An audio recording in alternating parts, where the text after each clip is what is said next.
IRCC에서 이 프로그램을 정식 프로그램으로 승격되지 않을까, 그렇게 자리를 잘 잡을 것 같습니다. 지금 캐나다에서 이미 근무 경력을 쌓고 있으신 분들은, 그리고 내가 기본적으로 자격 요건이 된다라고 하시는 분들은, 저는 주정부든 연방이든 빨리 만들어서, 사실 10몇 년간 이민 업무를 하면서 느끼는 것은 항상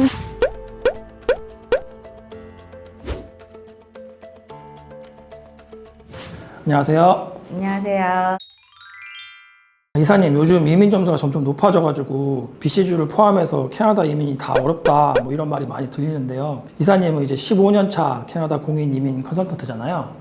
그래서 전문가 입장에서 이거 어떻게 바라보시는지, 그리고 이 정도로 어려웠던 적이 혹시 있었을까요? 사실 10몇 년간 이민 업무를 하면서 느끼는 것은 항상 지금 현재가 가장 어렵다 라고 생각이 드는데요. 최근 변화를 보면 작년 익스프레스 엔트리 점수, 그리고 올해 BCPMP 점수들을 보면 익스프레스 엔트리는 524점, 그리고 BCPMP는 가장 BC주에서 많이 신청하고 있으신 유아교육 EC 같은 경우에는 85점까지 올라감으로써 이민이 어려워지고 있지 않나 라고 생각이 듭니다. 하지만 또 그렇게 타이트해진다고 하더라도 더 방법이 있으니 끝까지 시청 집중해 주시길 부탁드리겠습니다.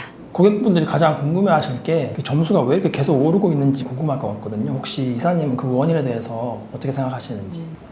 여러 가지 이유가 있을 것 같아요. 그 중에서도 최근 또 정치적으로 선거 시즌이 다가왔기 때문에 또 그런 부분도 있을 것 같고, 그리고 사회적으로 코비드가 지나면서 인터내셔널 학생들에게 오픈 비자를 18개월 이상 연장할 수 있도록 해줌으로써 또 학생들이 현지 경력이 쌓여가고 배우자가 취업 비자를 받아서 일을 할 수 있도록 많이 풀어줬어요. 그래서 그런 요인들이 점수를 높게 만들지 않았나라고 생각이 듭니다. 우선 취업 이민부터 좀 짚고 넘어가고 싶은데요. 최근에 그 LMIA 관련 발표에 대해서 좀 속 시원하게 답변 부탁드립니다. 기존에 30%, 20% 이렇게 캡이 있었는데 30%를 그대로 유지하는 산업군은 건축 쪽이나 병원, 그리고 간호사, 이런 직군들을 제외하고는 모두 20% 캡으로 다시 원상 복귀를 할 거다라고 했습니다. 그래서 이 부분을 살펴보면 아무래도 외국인을 고용하는 숫자가 줄어든다라고 볼 수 있을 것 같고요. 그리고 또 LMIA 유효기간입니다. 이전에는 6개월이었는데 이 코비드 기간 동안 외국인들이 빨리 들어오지 못하다 보니 18개월까지 늘려줬다가 작년 12월에 다시 12개월로 이렇게 줄었는데요. 이번에 다시 6개월로 줄이겠다라고 발표를 했습니다. 유효기간은 6개월이라는 말은 취업비자의 기간이 6개월이 아니라 취업비자를 신청할 수 있는 기간이 6개월이라고 생각하시면 될 것 같습니다. LMIA가 6개월 유효하고, 그리고 또 캡이 지금 줄어드는 것 때문에 예상되는 건 사실 영주권에도 조금 영향을 미치지 않을까라고 저는 생각을 하고 있거든요. 익스프레스 엔트리 같은 경우에는 자보포를 통해서 50점을 받게 되는데요. 이 50점이라는 점수가 상당히 익스프레스 엔트리 점수에는 도움이 되는 점수입니다. 그래서 PGWP 가지고 있는 학생들 또한 많이 신청을 했어요. 근데 그 이유는 사실 18개월 동안 LMI가 유효했기 때문에 18개월 이내에 내가 풀에 넣어놓고 50점을 추가로 계속 받기 때문에 많이 신청을 했었는데, 6개월이라고 하면 오픈 비자를 가지고 있는 지원자들이 좀 신청하기가 힘들 것이라고 판단이 되고, 또 캡이 있기 때문에 더 신청 수가 줄어들다 보면 제 생각에는 최종적으로 또 익스프레스 엔트리 점수에도 어느 정도 영향을 미치지 않을까라고 생각을 하고 있습니다. 그래서 좀 긍정적으로 보면 익스프레스 엔트리 점수가 지금은 상당히 높지만 최종적으로 LMI를 통해서 추가 점수를 받는 분들이 줄어들므로 인해서 점수가 더 내려가지 않을까라고 생각을 하고 있습니다. 다음에 기회가 되면 또 LMIA 그리고 비자 종류에 대해서 좀 정리를 해드리도록 하겠습니다. 네, 기대해주세요. 사실 전통적으로 뭐 유아교사, 그리고 헬스케어, 뭐 건축 이런 직군들은 항상 그 이민을 환영하는 분위기였잖아요. 과거는 어땠고 이제 요즘 그리고 앞으로는 어떨지 간단하게 한번 말씀해 주실 수 있을까요? 제가 이민 업무를 시작할 때부터 항상 유아교육 쪽은 부족 직군이었어요. 그리고 헬스케어, 홈케어 이런 직군들도 다 부족 직군이었고 건축 또한 항상 부족 직군으로 많은 외국인들을 받아들이고 있었어요. 그래서 저는 이런 직군들은 계속적으로 캐나다에서 이민을 장려하지 않을까라고 생각을 하고 있고요. BC 주정부 이민을 좀 살펴보면 최근에 유아교육 쪽에 점수가 많이 올라갔는데요. 이 점수를 보면 85점이라는 점수는 캐나다 경력 1년을 외곽 지역에서 쌓았을 때 가능한 점수라고 볼 수 있습니다. 그리고 인비테이션을 받은 분들을 한번 보면 1월 초에 65점 이 정도일 때는 70명 정도 드로우를 했다라고 하면 가장 최근에는 인비테이션을 받는 숫자가 상당히 줄어들었다라고 볼 수 있습니다. 그래서 지금 현재는 주정부 이민을 신청할 수 있는 사람 수를 조절하지 않나. 그래서 실제로 더 많은 캡이 있지만 이민을 신청할 수 있는 지원자의 숫자를 줄임으로 인해서 점수가 같이 또 상향되었다라고 볼 수 있고 그리고 대부분 외곽에서 경력을 쌓으셨던 분들이 이민을 신청할 수 있도록 하지 않았나라고 생각이 듭니다. 그래서 작년 기준으로 BC PNP를 통해 노미널을 받았던 분들의 숫자를 보면 대략적으로 10,000명이 넘습니다. 그래서 지금 현재까지 BC 주정부에서 지금 받으신 분이 그렇게 많지는 않기 때문에 남은 기간들을 보면 점수가 그래도 좀 떨어지지 않을까라고 예측해 볼 수 있을 것 같습니다. 최근 이민국에서 계속 어나운스먼트를 하거나 뉴스 리리즈 하는 것들을 보면 연방정부, 주정부 모두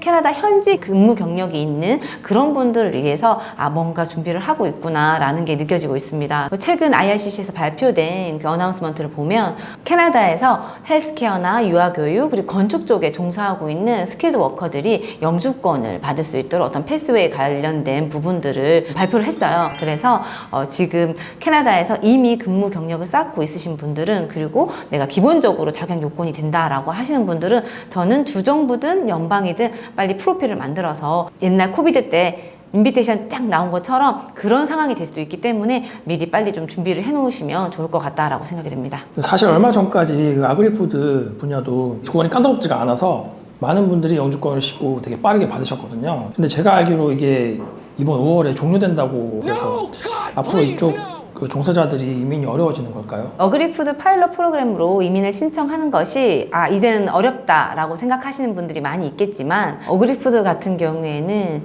사실 한 번 파일럿을 연장했던 프로그램이고 파일럿을 연장했다는 의미는 잘 운영이 됐고 이 프로그램이 경제적으로 많이 도움이 됐다라고 판단을 했다라고 저는 생각을 합니다. 그래서 저는 연장될 가능성도 있다라고 보고 있습니다. 더 나아가서 또 정식 프로그램으로 승격될 가능성도 있습니다. 농업 관련된 일이나 축산업 관련된 일은 노동 강도가 좀 높기 때문에 인력이 많이 부족한 편이라고 볼 수 있습니다. 그래서 IRCC에서 이 프로그램을 정식 프로그램으로 승격되지 않을까 그렇게 자리를 잘 잡을 것 같습니다. 유학도 작년 연말에 아주 큰 이슈가 있었죠. 그 학생 비자 승인 건수 줄이고 배우자 그 취업 비자를 주지 않는 것으로 바뀌고 그랬는데 혹시 이런 대책이 나온 배경에 대해서 간단하게 설명해 주실 수 있을까요? 발표된 그런 배경들을 보면 캐네디언들이 캐나다에서 집을 사기가 힘들고 심지어 렌트하는 것도 너무 렌트비가 많이 올라가고 주택난이 심해짐으로 인해서 영주권자나 캐네디언들한테 좀 불이익이 있다. 그래서 불만이 쏟아져 나오다 보니 이런 부분들이 이번 선거에 표를 더 받기 위해서 이렇게 발표를 하지 않았나. 이민국에서 템플 레지던트를 이제 줄이겠다. 라고 해서 브레이크다운 한 넘버들이 있었어요. 퍼센테이지를 보면 인터내셔널 스튜던트가 42%에 해당합니다. 그리고 나머지는 스파우스 오픈 올 퍼밋 그리고 PGWP 그리고 워킹 홀리데이 같은 인터내셔널 익스체인지 프로그램 그런 프로그램으로 취업 비자를 받고 있는 분들이 44% 그리고 나머지는 이제 레퓨지 애슐림 프로그램으로 취업 비자를 갖고 있는 그런 분들이 해당이 되고 있습니다. 그리고 취업 비자 우리가 방금 설명드렸던 LMI를 통해서 클로즈드 월펌이 받는 그런 포린 워커들의 퍼센테이지는 9% 정도밖에 안 되더라고요. 그래서 이렇게 통계를 보면 학생 숫자가 퍼센테이지가 워낙 많고 그 학생을 통해서 받을 수 있는 가족들의 비자가 취업 비자 또는 동반 비지터 비자 등 비자가 퍼센테이지가 높기 때문에 어떻게 보면 템포럴 레지던트 숫자를 줄이는 부분에 제일 먼저 선행이 된 게 학생 비자이지 않을까 싶습니다. 그리고 멕시칸들은 캐나다에 ETA로 입국할 수 있었는데 최근 비자 리콰이어드 컨트리로 다시 전환함으로 인해서 템포럴 레지던트 숫자를 많이 줄일 것으로 또 예상이 됩니다. 왜냐하면 말씀드렸던 그 퍼센테이지 중에 레퓨지로 신청하는 국가 중에 하나가 또 멕시코인데 ETA로 많이 쏟아져 들어왔었어요. 그런데 지금 다시 비자 리콰이어드 컨트리로 바뀌면서 숫자가 많이 줄어들지 않을까라고 생각합니다. 템포럴 레지던트를 줄이겠다라고 했지만 결론적으로는 학생 숫자를 제한하고 학생에 동반하는 가족들을 제한하고 그리고 일부 국가들을 비자 리콰이어드 컨트리로 변환하면서 그런 국가들을 통해서 들어오는 템포럴 레지던트들이 줄어든다라고 볼 수 있고 퍼센테이지가 아주 작은 템포럴 포린 워커의 숫자는 제가 예상하기로는 힘들어질 수는 있지만 많이 줄어들 거다라고 생각은 들지 않습니다. 그 외에도 이제 사업 이민이나 스타트업 이민 같은 프로그램도 있는 걸로 알고 있거든요. 근데 요즘 너무 경기가 안 좋다 보니까 이런 시기에도 괜찮을까요? 저는 지금 스타트업이나 사업 이민을 하기에 좋은 기회라고 생각이 듭니다. 왜냐하면 스타트업의 경우에는 영주권 받기까지 꼭 캐나다에 상주해 있어야 하는 것은 아니기 때문에 또 한국에 사업이 있거나 이미 하고 있는 직업이 있다고 하더라도 이민과 이 일을 같이 병행해서 할 수 있기 때문에 좋은 기회라고 생각이 듭니다. 요즘 정말 스타트업 관련해서 많은 분들이 문의를 해주고 있습니다. 그래서 저희가 관련해서 세미나를 기획하고 있습니다. 다음에 세미나 때 저 자세히 설명드리도록 하겠습니다. 네, 기대해주세요. 영상 찍기 전에는 막 되게 답답하고 뭐 막막하고 불안하고 막 그랬는데 나름 뭐 방법을 알게 된 것 같아서 한결 마음이 편해지는 것 같아요. 네, 다행입니다. 앞으로 내다볼 수는 없지만 그래도 여러 가지 상황들을 고려하고 뉴스들을 고려했을 때 그렇게 어렵지만은 않습니다.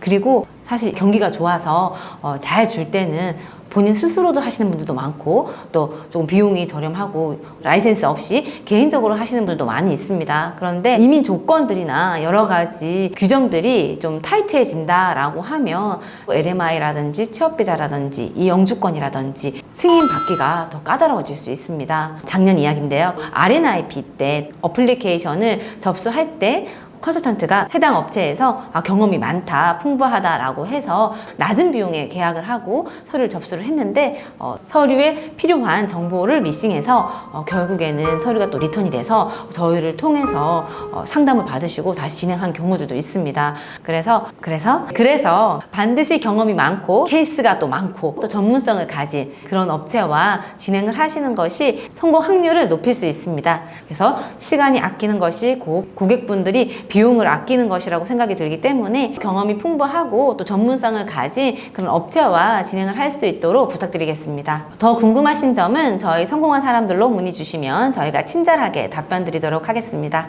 이사님이 이제 쉽게 설명을 해주시니까 이민 1도 모르는 저도 어느 정도 이제 길이 보이는 것 같아요. 그래서 앞으로도 이런 컨텐츠 자주 해주실 거죠? 네. 제가 설명이 또 도움이 됐다고 하시니 제가 다음번에도 열심히 준비를 해보겠습니다. 다음 시간에 또 뵙겠습니다. 감사합니다. 수고하셨습니다.